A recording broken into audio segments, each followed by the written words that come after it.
My wife, she's from Gaza. She didn't see her family since 2012. We speak about 11 years without getting the opportunity to see our own families. What went wrong over there in the year after the year 1993 when the world was sort of hopeful that the Palestinians would get freedom? This is the first time ever they were speaking about two-state solution in the land of Palestine in 1937.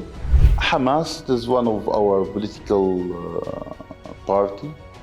How we are having Pakistan, Noon Group, BPP, PTI, and others. Do you agree with the statement that Hamas does represent the people of the West Bank and Gaza? Since the war until now, what they are facilitated is about 125, 140 trucks to pass the border of Egypt to Gaza. Assalamu alaikum and welcome to Pakistan Observer. My name is Abdullah Malik and I'm your host for today. I'm sat here for a conversation that is very important, a conversation that is very close to my heart, and a conversation that is equally close to Pakistan Observer as well. We're joined for this extremely important conversation, as I said, by Mr. Nader Al Turk, Deputy Head of Mission for the Palestinian Mission in Pakistan. Thank you very much for your time, Mr. Nader, and we're honored to be sitting here with you today. Thank you. Thank you, brother. You are welcome. Thanks for giving me the opportunity to speak more to my brother and sister Pakistani people through your honorable channel. Thank you, sir. So as we've discussed before, and you've told me that you were born in Gaza and you still have family over there. You have very close ties to, what is happening over there. Could you just tell us a little about how things were when you were a young child, and was it as bad as it is today, or was it a better time back then? Yani Gaza never faced a good time actually, because when I was born under occupation. The occupation for Gaza started in 1967. I was born after that time. So our people are suffering since long time of occupation, of Israel's crimes against humanity daily. Maybe the situation was before, when I was born, it is a little bit better what we are facing right now, because the Israelis in that time was not making this huge genocide that they are doing right now, not attack us by aircraft, by tanks or something like this. Maybe because they have the power stay on the land in Gaza Strip. But after they withdrew Gaza in 2005, they start using their airplane against us more. Especially after 2009, it was the first time they came with their tanks, attacked Gaza. So again in 2012, 2014, 2018, 2020, 2021. So it's almost every 2-3 years we will face a kind of war. But this one, I think, is one of the most genocide we ever seen in Gaza, because they are using extremely power. Of course, they are armed by the Americans' weapons, Americans' airplane, Americans' bombs, and on the other hand, the Americans cover, Americans veto, to make sure that all their crimes against humanity, all their war crimes, they're going to run away with it without any kind of punishment by the international law, by international community. This is what happened. Gaza, it is one of the most beautiful places in the world, actually. It is settled, it is not that a huge area. It is only 360 kilometers. It is rich by agriculture, fruits, vegetables, located on the Mediterranean Sea, so you have a lot of fish.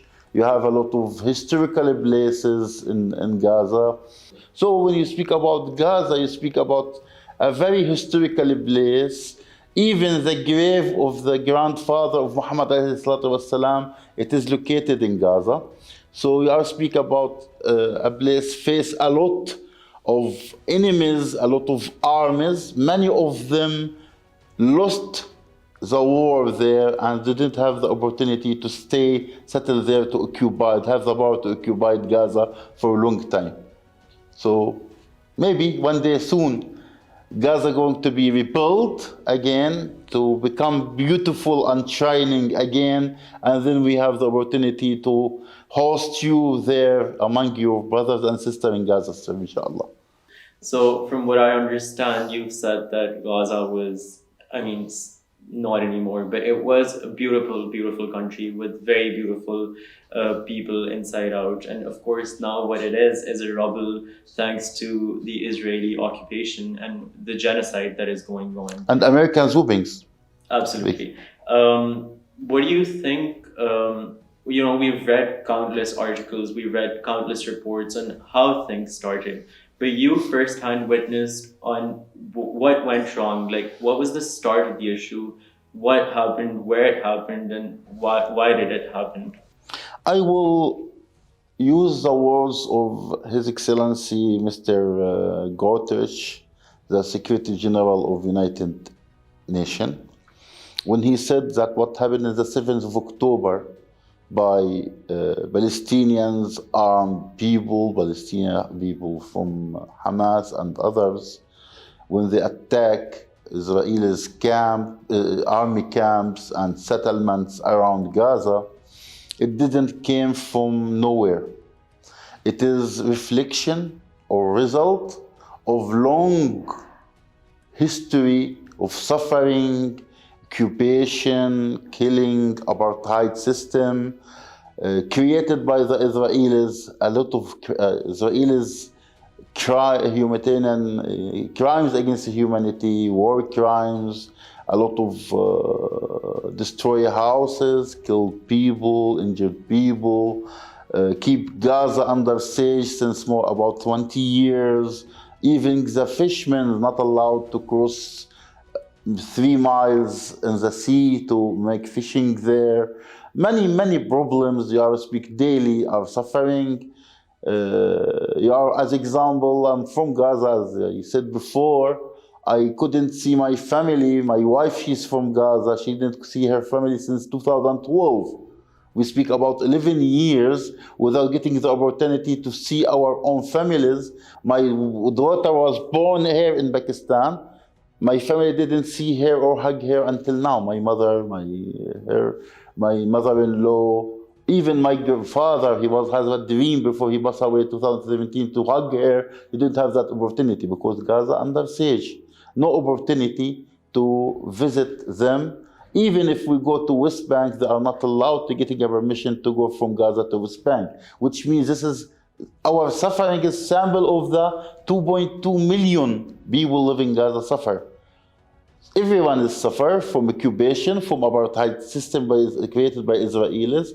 So it is not easy. So what happening in the 7th of the month, actually it is a neutral result of closed political horizon by the Israelis.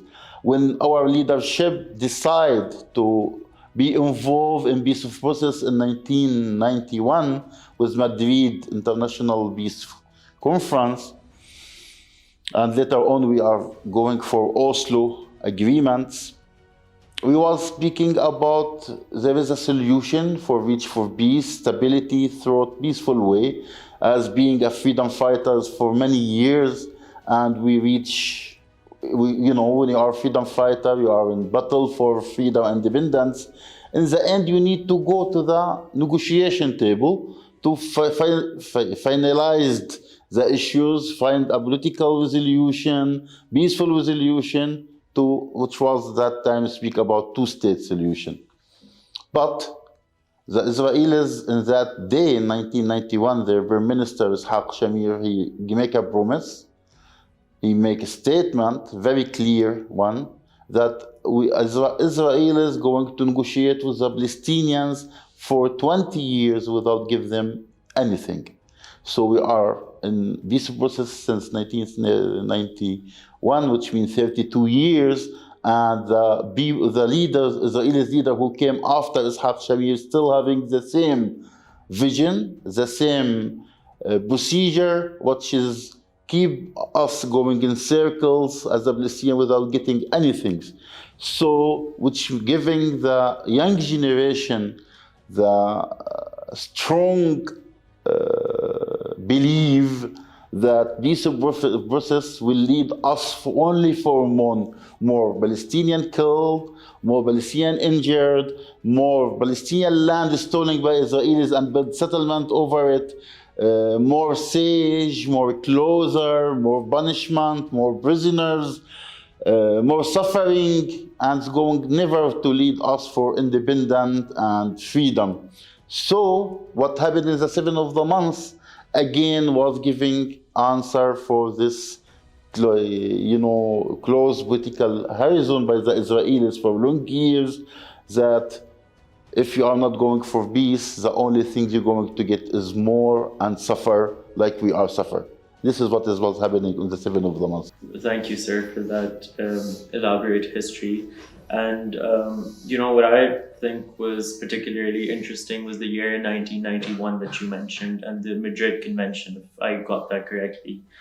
I would like to take you back to the 90s again and the year 1993, which marked a very significant year for Palestine in the White House, when it almost seemed like the Palestinian people would be free, the Gaza Strip would be free, and the two-state solution would actually come into play.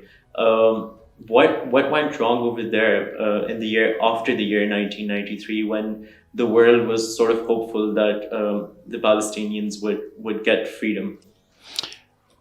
The mistake, the problem was only in one thing. As a Palestinian, we are peaceful people looking for peace.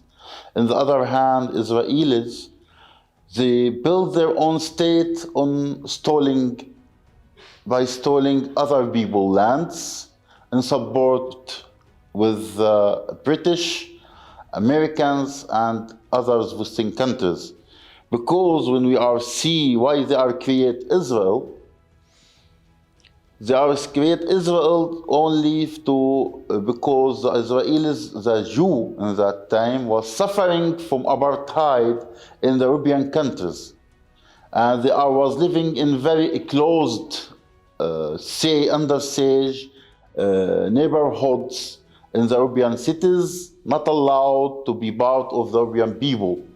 So later on, that was crowned by shame of creating Holocaust and their suffering and their shame as they are speak about freedom, about humanity, human rights, blah, blah, blah.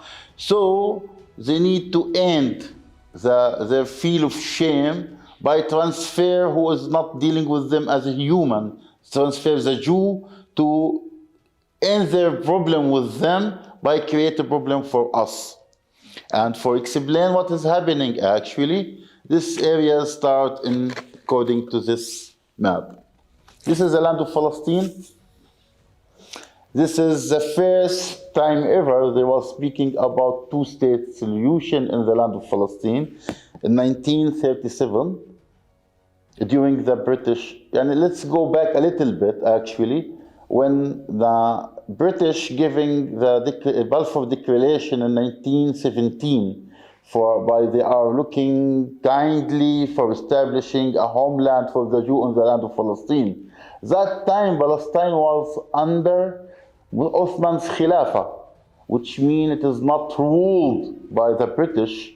They was not on that land to give a promise for anyone to establish a state or a homeland on other people's land. It was owned by Palestinians, and it was ruled by Ottoman's Khilafah, not under the British occupation yet. It was the British occupation started in 1918. So that's why when I speak about the Balfour Declaration, we mention it is the person who is not owned give him a promise for they will not deserve. So they are the Jew making lies and propaganda that they are having the right to have Palestine as their own homeland, because 2,000 years they was have small areas, small two kingdoms in that area.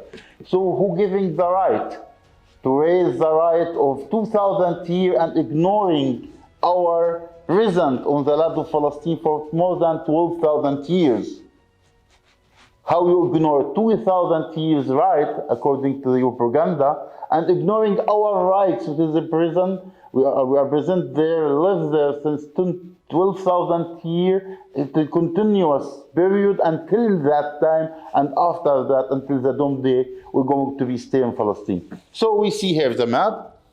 Here, it is 100% is Palestinian territories for Palestinians. And Al-Qa'id A'zam was, may Allah bless his soul, he said, Palestine for the Palestinians, not for others. So in 1937, we have found that they give them 20% of the land of Palestine and left 80% for the Palestinians. Later on, International Resolution 181, created in 1947, was divided Palestine for two states, giving the Israelis 56% of the land and giving the Palestinians 43% of the land, and keep Jerusalem, Bethlehem as the holy places under international rule by United Nations for 10 years. Israelis in 1948 occupied 78%. Zionists, that time there is no Israelis, the only Zionists. The Zionists occupied 78% of the land and keep for the Palestinians 22% of the land. 1967, they occupied 100% of the land, and Sinai from Egypt extra, Wadi Aba from Jordan, and Julan from Syria, and part of Lebanon.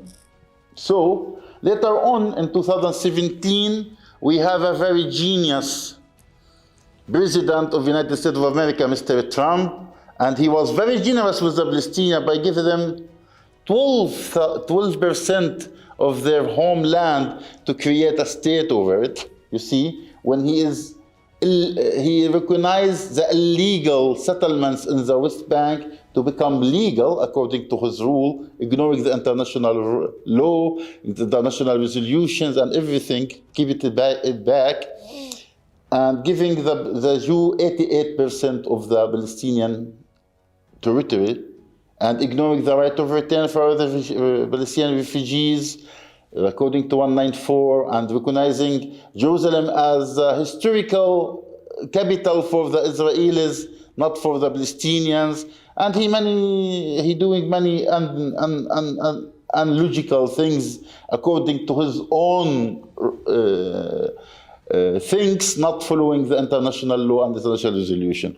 So, as you see in this map, how is Palestine become and how we are go. This one of the reasons what was happened in the 7th of the October.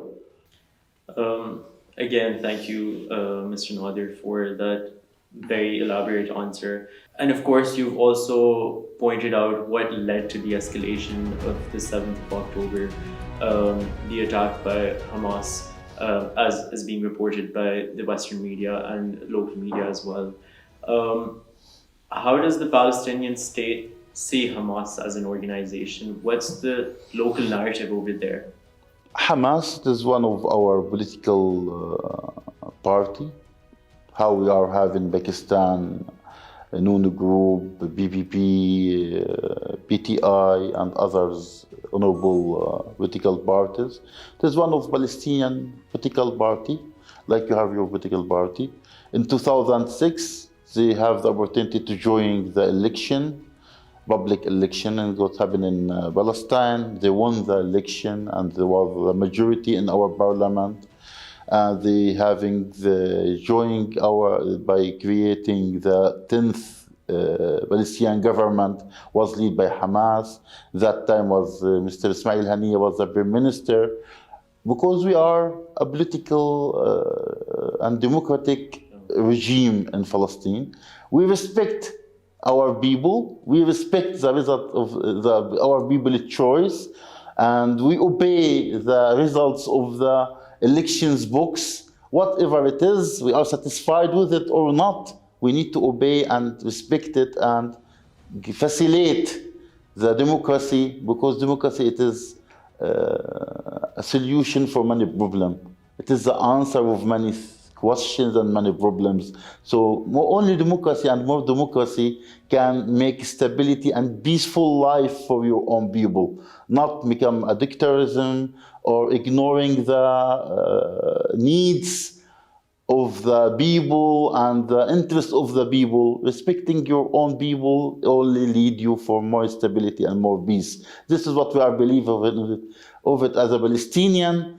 As according to that, our leader, our president, His Excellency Mahmoud Abbas, respect the result in 2006 of the election and facilitate for Hamas political group to lead the government and create the 10th government of Palestinian government, and that is what happened in that day. So this is how we are deal. Hamas, one of our political party, they are our brothers, our sisters, and as a political group, but who is present actually, the Palestinian, it is not Hamas, not Fatah, not Jihad Islami. Who present the Palestinians is our leadership, which is our elected, His Excellency Mahmoud Abbas as the president. According to that, all Palestinian people, Hamas, whatever his beliefs, political party, Hamas, Fatah, Jihad Islami, all of them under the umbrella of His Excellency President Mahmoud Abbas. As long as he is the president, there is no new elections, everyone is under his umbrella. And we obey that and respect that.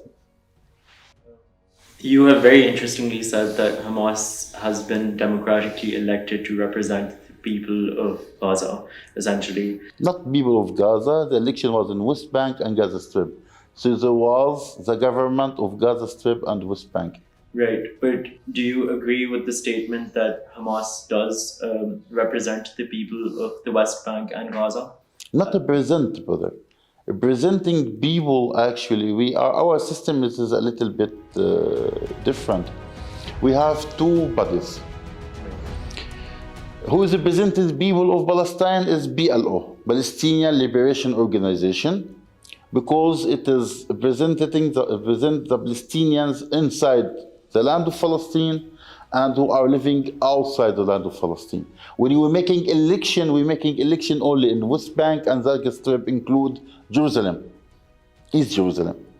So when you are making elections, that doesn't mean that you are having the power to present the people of Palestine, because people of Palestine, we are having more than 14 million Palestinians around the world. Some numbers said about 15, 16 million. So when you are having election only for 7 million live in Gaza Strip and West Bank, you don't have the power to say that I'm presenting the 15 or 16 million Palestinians around the world, because you are only elected by 7 million lived in Gaza Strip and West, living 5 million actually, because I include the Palestinians who are living in the borders of Israel's borders. So we are speaking about 2.5 million in West Bank, 2.2 million in Gaza Strip. We speak about 4.5 million, for almost 5 million.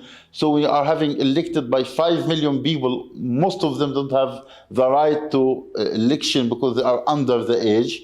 So we can't say that I present the people of Palestine. Because to present people of Palestine, it is only Palestinian Liberation Organization, because it is presenting the people, Palestinian people everywhere in the world, not only in Gaza Strip and West Bank. Just so I understand it correctly, you were saying that the people in both the Western Bank and Gaza itself are represented by the Palestinian Liberation Organization, the PLO. Part of it, because they are part of the Palestinian people.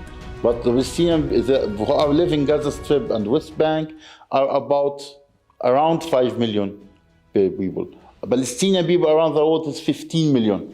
So election for 5 million isn't mean that you are elected to present the whole Palestinian people. You only represent part of the Palestinian people by the election.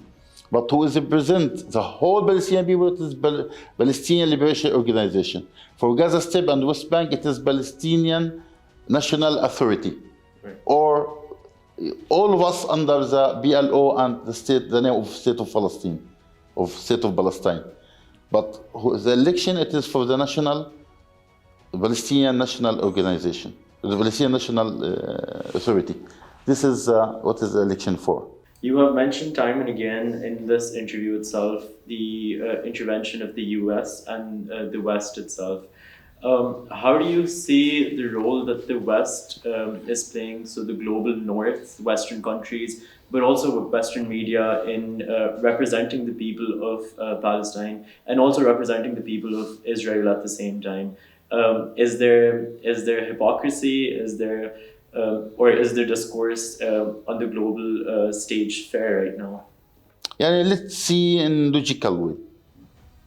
As a politician, as a diplomat, as academic study international law, international relation, actually I can't understand the position of Western countries, the United States of America. I can't understand their democracy, how it is work, when I see their own people going and protest in the street in favor of Palestine.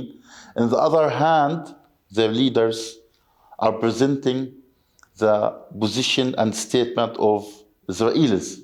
How become you are elected by your own people who are in street in favor of Palestine and Palestinian people? How become that you are not representing their own position, their own opinion, and in your statement you are representing the foreign people, not your own people.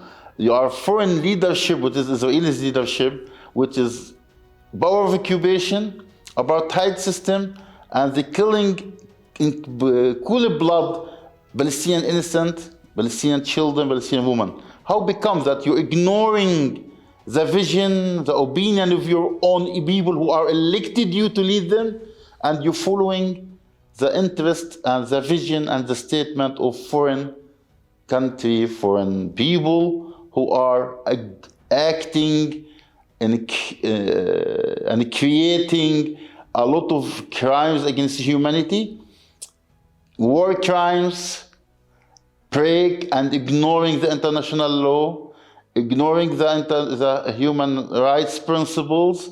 How you can face your own people? This is democracy, I can't understand it, how democracy work there. This is first thing. Second, when we are speaking about double standard, let's see what was the reaction of the international community, United States of America, Western countries, when Russians attack Ukraine. How was the reaction? And all of them say, Russia, it is power of occupation, don't have the right to do anything against the Ukrainian people, can't targeting the Ukrainian people, can't occupy their own territory, can't kill them, can't fight them, blah, blah, blah, blah, blah, blah. We are suffering since 75 years of occupation, and we have more than 800 resolutions from United Nations General Assembly in favor of Palestine. We have more than 85 resolutions from Security Council of United Nations in favor of Palestine, and Israelis leadership ignoring all, obey none of it, and none of it appear on the ground. But the Western countries ignoring all of that, no one speaks about Israelis as occupied territory, occupied power. Other hand, when what happened in 7 of the month, they are speaking that and the reaction, Israelis extremely power in reaction of what happened to them in 7 of the month, because they was in war for revenge, because their image as a superpower country in the region damaged, destroyed once forever. So they try to rebuild it by the blood and flesh and blood of our Palestinian children and women, by making all the world forget the image of 7th of October and only remember the image of their reaction, crimes, war crimes, crimes against humanity by killing Palestinians and damage more than 50% of the Palestinians' homes and infrastructure in Gaza Strip. They try to rebuild their image by our blood and flesh. This is what they are trying to do. And what the Americans and Western countries said, they said that Israelis have the right to defend themselves. So in this point, I like to thank our friends in China, Russia, who remind Americans and Western countries that Israelis as a power of occupation don't have any right to defend themselves because they are the power of occupation. On the other hand, the Palestinians, only the Palestinians, as a people under occupation, according to international law, have the right to defend themselves with all the power they have between their hands to get their independence and freedom. Thank you. And I think the most important thing that you said as a part of your answer was the starting, where you mentioned that you don't understand how it's democratic when people are in the streets, people are supporting Palestine, and it doesn't matter where they come from, what faith they believe in. They are all pro-Palestine per se. How do you think in that light, because there is a change of wave on social media as well, in the digital sense of things as well. There's protests everywhere that are pro-Palestine. In that regard, how do you feel, where is Palestine headed? What is the future of the people of Palestine, the people of Gaza? What does the future look like for them? Freedom, independence. This is the only answer we have of our future. And this is the only answer we're going to take it from the world. If not today, for sure tomorrow. Let's see. Never occupied power have the power to stay and to keep their power of occupation for long years on occupied territories. All the people who are under occupation become free and independent. And we are one of that people. So one day soon, inshallah, we will become free, independent, raising our flag on Jerusalem, in Aqsa Masjid, on the churches of Jerusalem, to raise the flag of humanity, and I'm sure the flag of Palestine one day soon going to be a flag of humanity, flag of freedom, flag of independence, not only for the Palestinians, but for all the human beings around the world, because the victory of Palestine is going to be victory for all the human beings who respect humanity, respect human rights principles, respect international law, respect the international humanity law. This is day going to be soon, as soon more than anyone can imagine, inshallah. Just to wrap things up, I also want to know, because you have such close sources in Gaza itself and the overall Palestine state as well, what is the situation as of today? What are things looking like as recent as today? We have more than 10,500 shaheed, more than 27,000 injured people.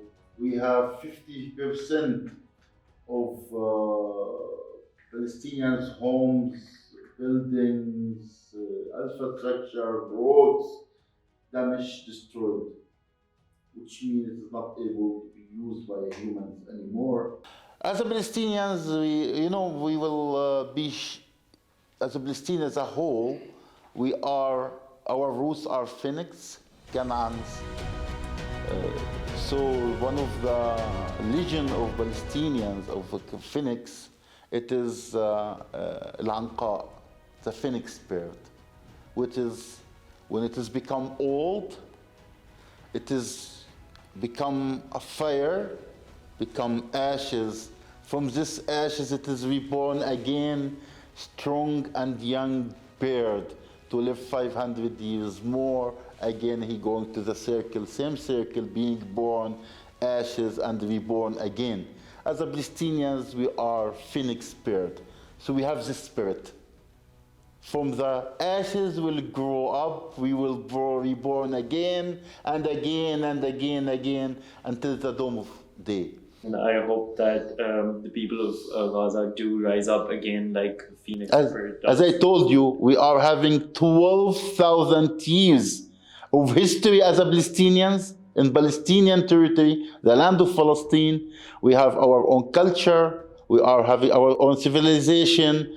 So we have the past and we have the future, inshallah, including the present. Absolutely, by all means. Lastly, I just want to ask you, we have also heard about reports that Pakistan plans on sending doctors, medical aid, and also supplies to the people in Gaza. Do you have any more information on that? Until now, the only things was easy to be done is sending two airplanes as a generous support from Pakistani people, Pakistani leadership, Pakistani army, Pakistani government, as a humanitarian aid for Palestinian people through Egyptian borders. There is many plans to send doctors and medical teams to there, but the problem, the Israelis. The Israelis until now even didn't facilitate the entrance of the humanitarian aid to Gaza. Since the war until now, what they are facilitated is about 125, 140 trucks to pass the border of Egypt to Gaza. Actually, this is not enough for one day in the normal time of Gaza. We speak about 2.2 million, need a lot of things, food, water, because since more than 1 month, our people there suffering of collective punishment by the Israelis. They are live without electricity supply, without water supply, without fuel, gas, medical equipment or medical medicine. So even about 50% of 60% right now of our hospitals out of service because they don't have any equipment to make any treatment for the injured people. They start making operation by mobile flashlight because there is no electricity, because there is no fuel even for making the generators keep on working. A lot of patients even making operation, medical, surgery operation in the corridors of the hospitals. So the Israelis in the start of the war, when we start speaking about humanitarian aid, they warned the Egyptian leadership, if any truck cross the borders, we will attack it by our Air Force.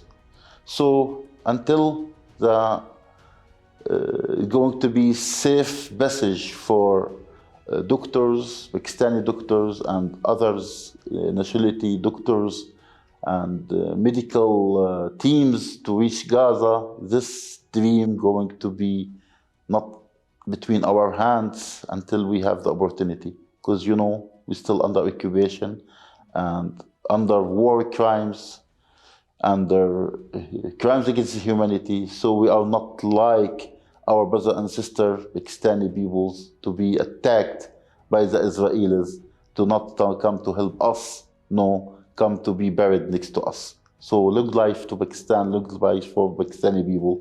This is what we are hope so. Thank you very much, Mr. Nader. It's been a pleasure talking to you and getting your insights on everything that's happening.